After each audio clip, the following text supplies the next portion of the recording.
Кога како екипа одлучивме да го посетиме селото Јабланица, природно беше да контактираме со жители од селото, не били ни кажале нешто повеќе за формирањето и за обстанокот на оваа населба. Внимавајте при приодот кон населбата, зашто нема да ве насочи ниту еден патогас за вистинско движење, не предупредија луѓе кои се со потекло од ова село. Поради сигурноста и успех на мисијата го замоливме Иван Пашовски од Охрид да не дружствуваш, зашто тврдеше дека во Јабланица ништекот на животот бил присутен низ неколку наврати. Наместо вдолж магистралниот пат Струга-Дебар, некаде веднаш околу Луково, да очекуваме скршнување налево, Пашовски не исклучи од истиот по патот за Љубаништа, па веднаш на влезот, покрај Лабунишкиот каменолом, продолживме да се движиме по тесен пат, додуше асфалтиран, ама пат од трет ред, се до влезот на Јабланица. Нелогичниот пристап до населбата помина само како коментар, со оглед на фактот дека се движиме паралелно со магистралниот пат Струга-Дебар, толку близко до неа, ама толку далечен што во текот на зимата и зачестените наноси од снег, ова населба знаела да биде одсечена од светот по 10 дена. Помислата дека јабланичани ги издвојуваат само 900 метри природен пат до магистралата, наместо сегашните 5 километри, само ни влеја песимизам за она што ќе треба да го видиме. Всушност, нашата намера за посетата е откривање на нови вредности од прастарата населба, која се спомнува уште во 1342 година во повелбата од кралот Душан, посветена на Света Богородица Превелепта во Охрид. Како и да е, стасавме во Јабланица.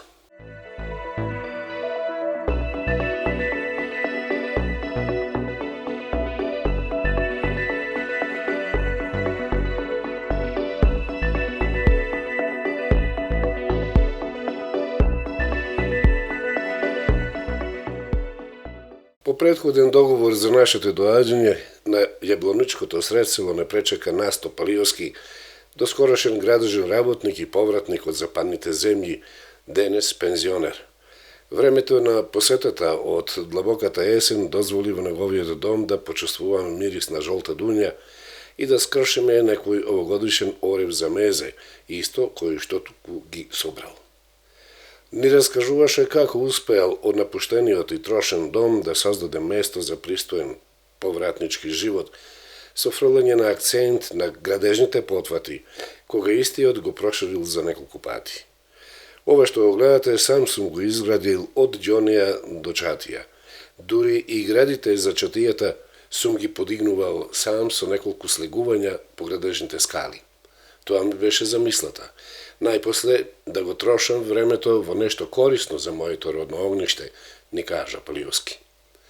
Меѓутоа, нашиот интерес беше посочен на фактот за постојаност на селото, за начинот на живење на старите жители, ама и за моменталната создојба од древната населба.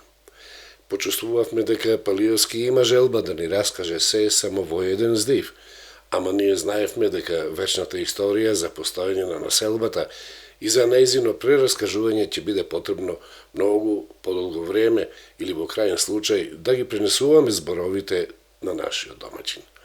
За секој случај од некаде требаше да стартуваме.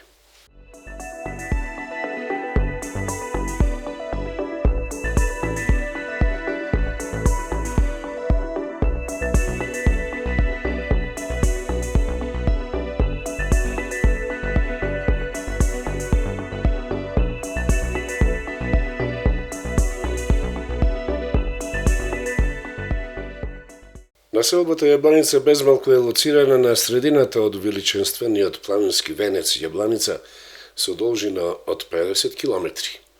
Односно, ако планината Јабланица ги почнува своите возвишенија од Охридското езеро, а завршува кај браната од хидроелектраната во Дебар, селото ќе се најде на оддалеченост од 25 километри северно од Струга вдолж реката Дрим. Лоцирано е по течението на Јабланичка река, повеќето на левиот брег, а мал дел и на десниот. Со оглед на континуираниот проток на вода со средна вредност од 850 литри во секунда, Поднебјето го разубавува бујна вегетација, овозможувајќи пријатно сеидба на градинарски и овошни култури. Дури и повеќе од тоа, преку котлината од планинскиот врх Стрижак, висок 2223 метри, се спушта дел од медитеранска клима, повлечена од јадранската, па така на ова поднемје може да се сретнат и засади на медитеранско овошје, како што е смоквата. За подуша, како ни кажа домаќинот Палиовски, со подигнувањето на браната Глобочица се предизвикаа утрински магли кои негативно влијае на родот на овошните култури, а дел од шумските појаси започна да се суши. Ретко кога две добра одат заедно, прокоментира домаќинот.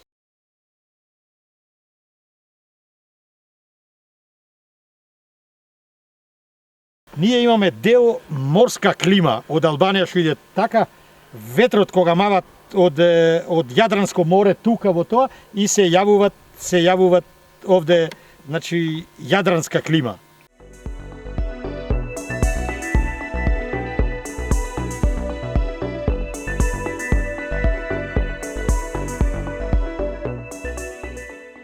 Село е распространето по падините на Јабланица преку благи ридни возвишенија, што го сочинуваат Седу Мала.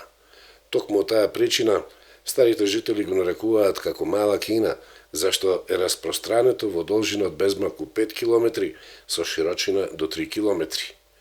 Овдешните ученици кои учат писменост во основното училиште слободно можат да се наречат ученици-пешаци, зашто за да седнат во училишната клупа, ќе мора да испешачат по 2 до 3 километри само во една насока.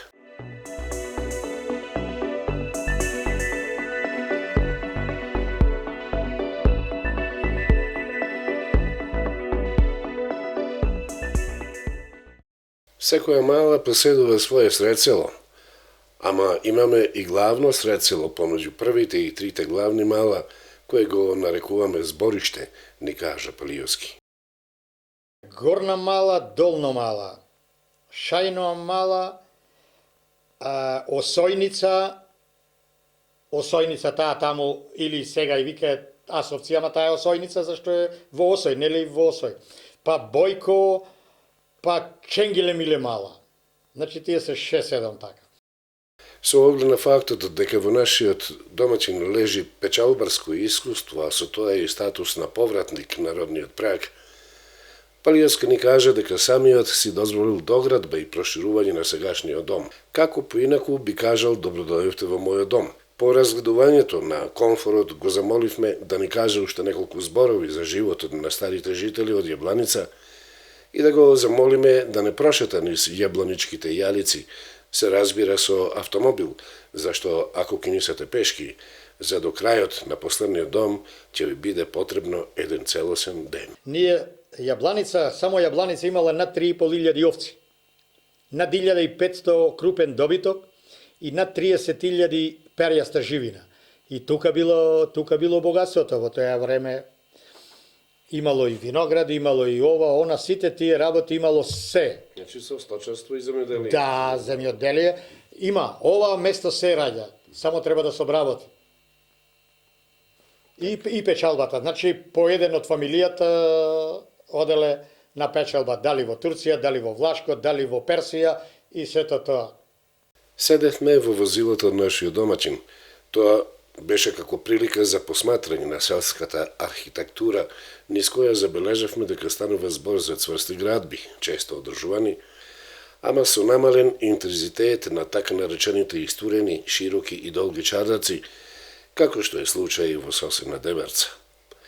Поради зачестени напади од качачки и банди, домаќините се чувствувале многу посигурни доколку граделе домови со намален габарит на прозорците, како и со смалена површина од истурените балкони, ни раскажуваше Палиовски.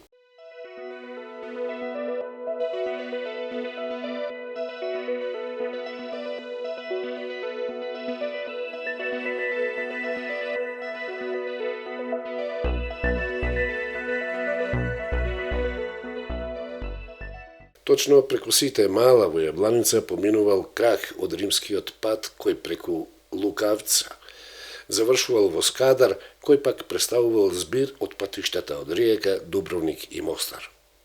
Токму тој град, према исток и запад, продолжувал величенствениот Вија Игнација. Еве ви пример. Оваа патека испред нас е римскиот пат. Ги гледате и остатоците од подпорните зидови према Ридот, ама и подпорните зидови под патот.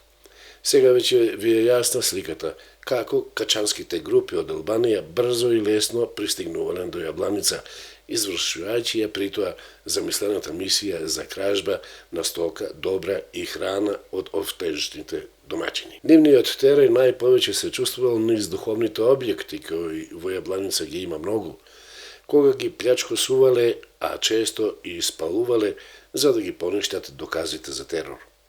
Во таа причина, безмалку секоја црква е обновувана по 2 и повеќе пати, што ќе забележите при посета на храмовите, ни рече Палиовски. И покрај тоа, Јабланица доживува таков животен процват, особено после Првата светска војна.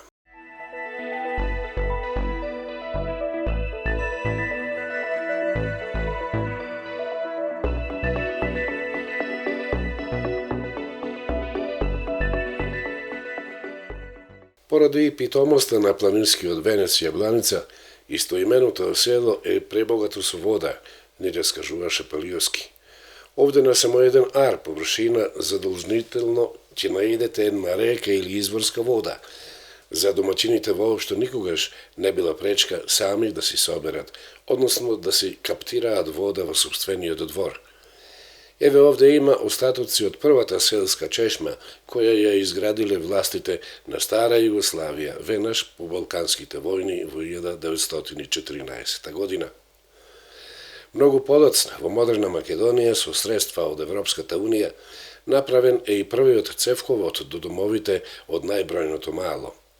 Денес не се потребни големи средства за да се каптира изворна вода и да се посочи према домовите, така да безмалку сите куќи се обезбедени со вода за пиење. Заправо, на јабланичани од многу одамна им е познат поимот Цевковод. Фрлете поглед на Ридон, северозападно од селото. Тој уште во римско време представувал утврден град, во кој живеела елитата која го поседувала ова поднебје. Затоа и денес го нарекуваме како Јабланичко кале. Тие од високите падини на Галичица инсталирале глинени цевки се до калето, низ кои го транспортирале млекото од многу бројните грла овци и крупен добик лоцирани во високите бачила. Во калето го преработувале во млечни производи и преку римскиот пат го пласирале низ светот. Еве таму во далечина забележувате осамен камен и столб, кој и денес ја символизира првата воденица за жито во населбата.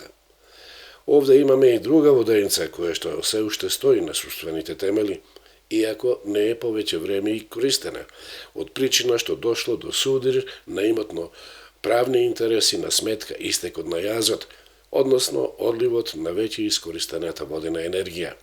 Сеедно, денес и онака ќе немаше што да се пропушта низ воденичкиот камен.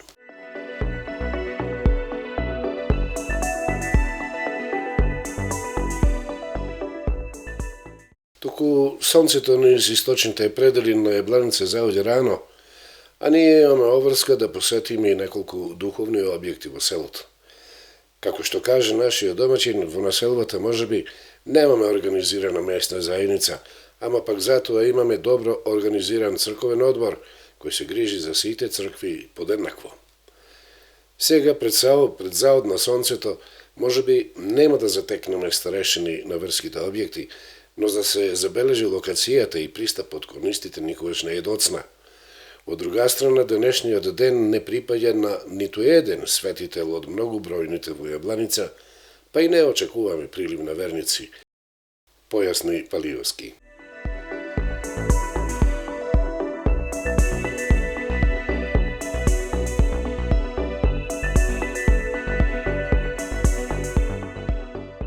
Очекувано беше во населба составена од повеќе мала да затекнеме барем уште толков број на цркви. Еве сме во кругот на црквата посветена на Света Богородица Пречиста.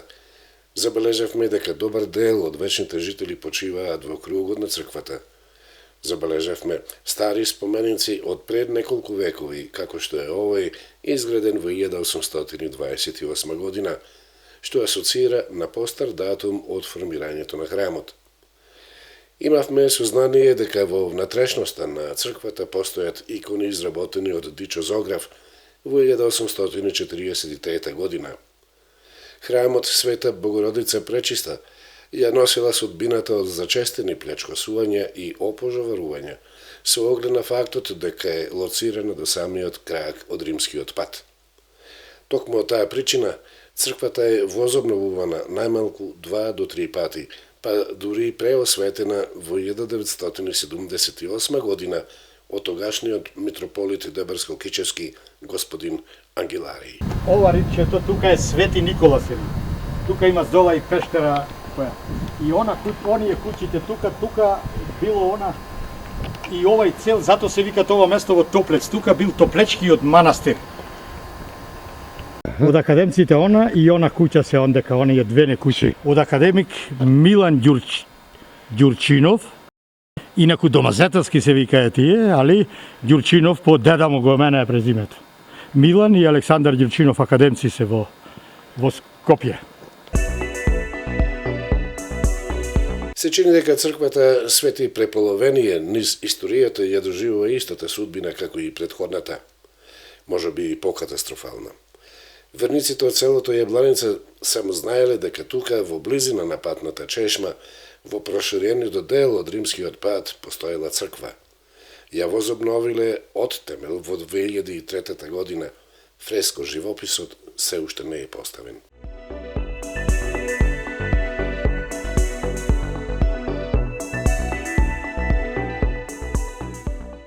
Движејќи се уште по дел од кракот на римскиот пат, наидовме на црквата Света Петка.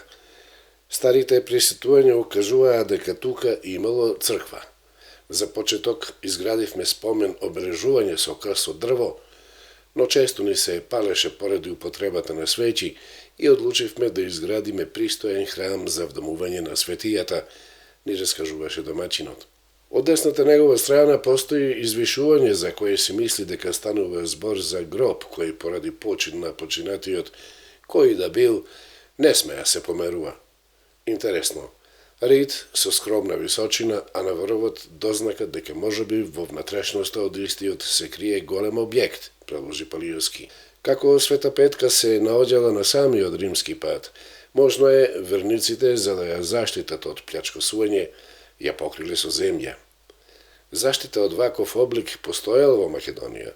Мислам дека еден таков случај имаме во Битолската наија, потврди домачинот.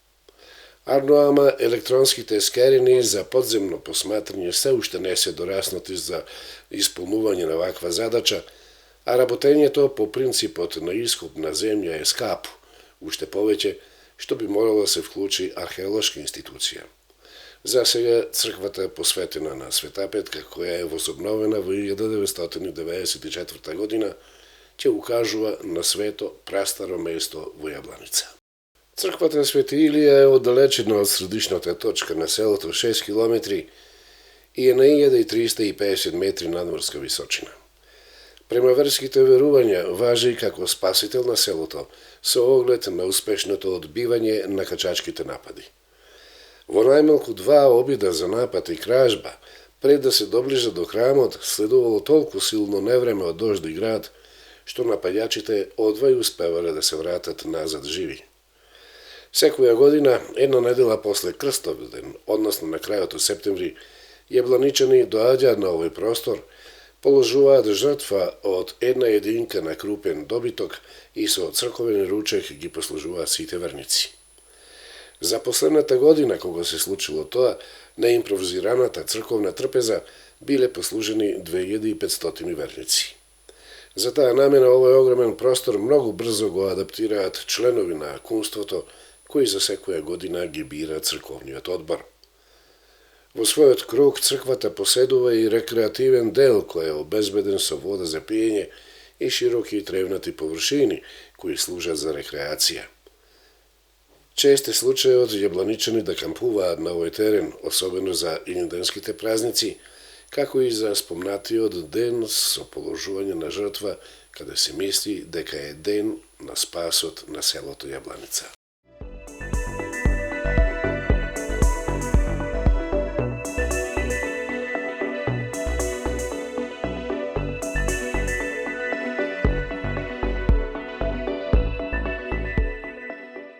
Јабланица поседува уште еден храм посветен на Свети Илија. Овој пат голема црква која ќе важи како соборен храм за сите верници од селото. Тука лежи и објаснувањето дека Свети Илија, односно Илинден, е главна селска слава. Црквата е возобновена во 1889 година.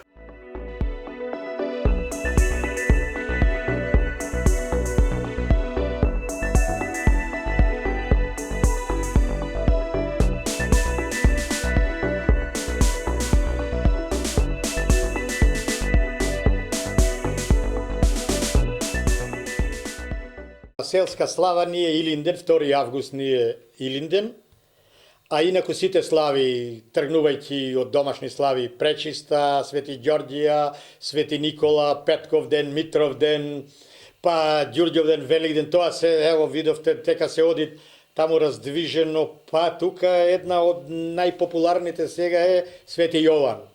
Наредната светија што ја сретнавме беше црквата по втор пат посветена на Света Петка.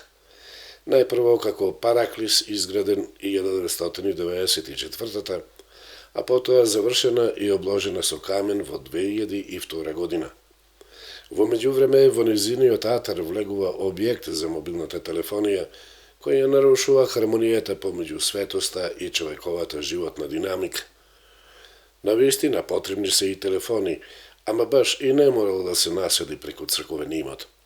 Во крајен случај, барем да се засади трева околу него, како би наликувал на зелен парк и овозможил одмор со седење на посетителите. Црквата Свети Мартинија или Света Мина по се изгледа е најпосетен духовен храм во Јабланица, со оглед на фактот дека важи како вечно почивалиште на јабланичките смртници. Ја поседува целокупната црковна инфраструктура со црковна кујна, црковна трапезарија, вода и се она што е потребно за погребните ритуали. Исто така се изразува со зачувани икони на иконостасот кои потекнуваат од 1826 година. Карактеристичен е еден гроб поставен пред олтарот на црквата, за кој не се знае кому припаѓа.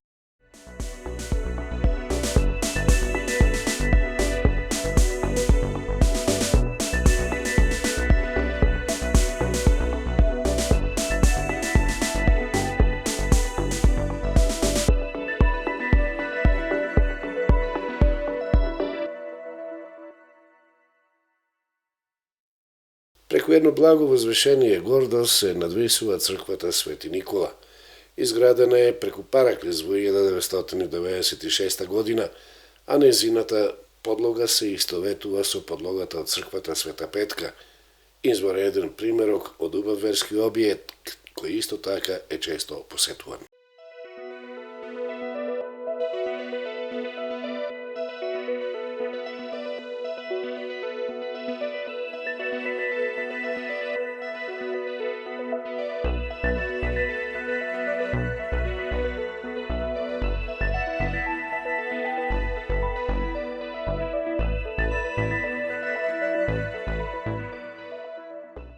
Од досега виденото може да се донесе заклучок дека јабланичани, како верници, во себе носат нескриена енергија за негување на духовните вредности, каде и да застанеле со место на живење во светот. Еве го и последниот пример. Нашиот домаќин е вратен во Јабланица од западните европски земји и веднаш пристапил кон изградба на верски објект. Тој ги удрил темелите од новата црква, која ќе му биде посветена на Свети Ѓорѓија, и тоа во Мала, која денес нема своје светилиште, односно своја црква. Ни кажа дека идејата му е дојдена преку сон. Подлогата ја излеал во 2003 година, а ќе продолжи со градба веднаш откога ќе се симне ембаргото за градба.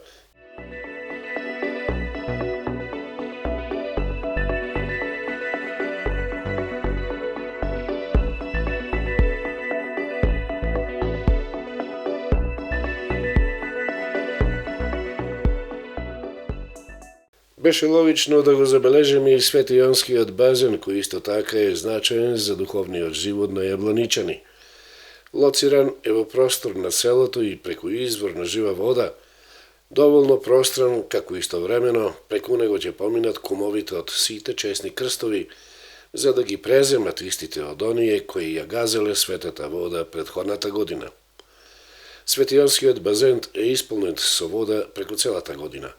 Се разбира, неколку денови пред богојавление се чисти од израстаната вегетација, како би овозможил поминување на носителите на крстот. Значи, во Јабланица нема пливање за честниот крст, туку само поминување низ водата. Обично поминуваат по 3 светијонски крстови. Одејќи по списокот со број на цркви во селото Јабланица, ни остана само уште една незаокружена бројка. Остана непосетена само црквата Света Недела, што нешто подоцна ја ставивме на списокот за посета за следното доаѓање. Изразивме желба да влеземе во дворот од основното училиште, низ кое своевремено учеле писмено со околу 450 ученици. Денес бројот е десеткуван. Го видовме спомен обележјето за 8 борци од Јабланица кои животот го дале во борбите на Сремскиот фронт.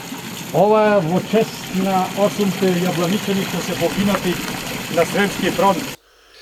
Ја посетивме градежната плоча за изградба на водоводот до училишниот двор, ама и до училиштето. Како нашиот домаќин се присети од надлежностите на новоформираната, а потоа и бришана општина Луково, повторно го повлече прашањето за економски опстанок, а со тоа и нови демографски особини на населбата. Наместо да не придружат до првата најблиска општина, во случајов општина Вевчани, ние денес сме дел од општина Струга, ама безмалку како последно село од општината. Сега, како најодалечено и последно село, последни ќе бидеме и при обидите во решавањето на општинските приоритети. За подуша денес имаме амбуланта во селово, со секојдневно доаѓање на доктор од здравствениот дом Вевчани, а единствениот текстилен погон на Стружанка веќе од поодамна работи. Само низ неа згаснаа над 50 работни места. Објектот денеска е продаден на физичко лице. Еве како изгледа.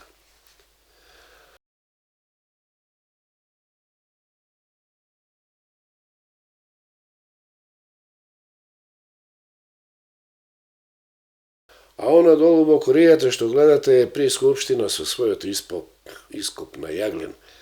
Јабланичани немаат никаква врска со рудникот, ниту по прашањето за формирање на нови вработувања. Тука лежи проблемот со економскиот пад на селото.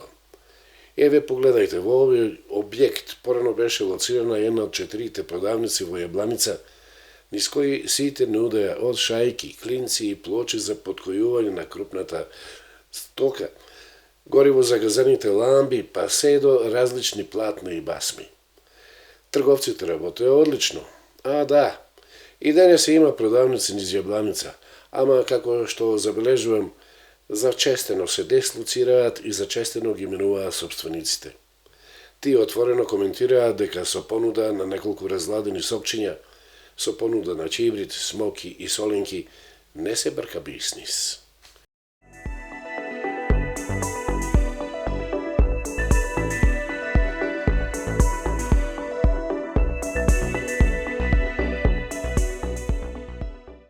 Намерата да го активираме домаќинот према оптимистички мисли, како да не успеам. Селото Јабланица со својата природна убавина представува Господов рај. Со мали вложувања и општински препораки можно е да заживее селскиот туризам, тврдеше домаќинот.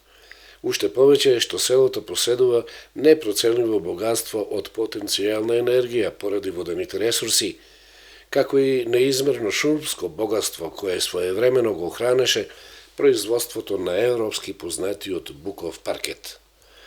Тој веќе изработил неколку проекти за развој, каде самиот инвестирал за нивна изработка во проектански агенции. Кажа дека направил и проекти за користење на водата од Јабланичка река, не само за производство на електрична енергија, туку и 5 степенасти завирувања ќе треба да работат и 5 рибника. Го замоливме да ни покаже нешто од надежните проекти. Ево пример екологијата. Ако едно тендерче се добијат за екологијата, може да се засади дали орев, дали пошумување, дали било што, значи тука да речеме една група од најмалу 3 или 4, значи пошумување преку целата година или 9 месеци да пошумува. Значи тоа е прво, значи би се запослили тука 3 или 4. Второ, на вториот проект, тоа браздата за наводнување, би се направиле рибници. Значи тука автоматски уште 3 би се запослили. Значи и со смените ваму таму, ќе речеме ето 5. Четврто, требаше да се направат тие мали електрани, ако ги добиев јас со помош, значи на владата, да тие 5 мали електрани со 5 мали базени тука, значи ќе се наголемеше, автоматски ќе се наголемеше, директно запослени во 25-6 директно и додатно уште во додатните проекти, во додатните, мислам, ќе имаше, значи, ако има 25 запослени, 25 домаќинства ќе живее, ќе има тие по едно дете или по 2 деца, значи автоматски ќе се наголеми бројката на, значи 25 по едно дете, 25 деца уште, значи ќе има, значи тука гледам ја просперитет, значи да се врати градинарство, пчеларство, имаме ево селскиот туризам, тука папат леп што се вика селскиот туризам најповеќе. Ама како? Тоа треба да се дади, првото да се дади на оние луѓе кои мала помош за да се охрабрат. За да се охрабрат, за да се тој селски туризам развие. А тука доаѓаат холандјани, тоа викат за памет страдат. Ево, доаѓаат тука во комшилокот Холандија. Јас имам доста, јас овде имав посета на еден докторка од Германија, еден архитект, викат само за памет страдате вие ова богатство, викат да ги имат Германија, ќе ги искористи максимално. Ама тоа е тоа. Овде не чуваат ни кокошка, значи не чуваат, а село да немаш најмалу 10 кокошки, да немаш една свиња, да немаш една крава, да немаш едно теле, тоа е. Еве вчера купив риба од блискиот рибник во Модрич. Забележав дека убаво работат. Зошто да не создадеме можност за рибите да се купуваат токму овде, во Јабланица, во мојот двор или во дворот на комшијата, запраша Полиоски. Туку ајде ве изланив цел ден, касните некое рибче, па ќе си одите.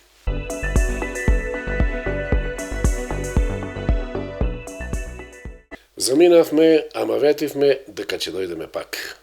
Зашто една населба со толков број на неоткриени духовни вредности, со богато минато и со многу надежи за посветла инина, вреди да се посетува.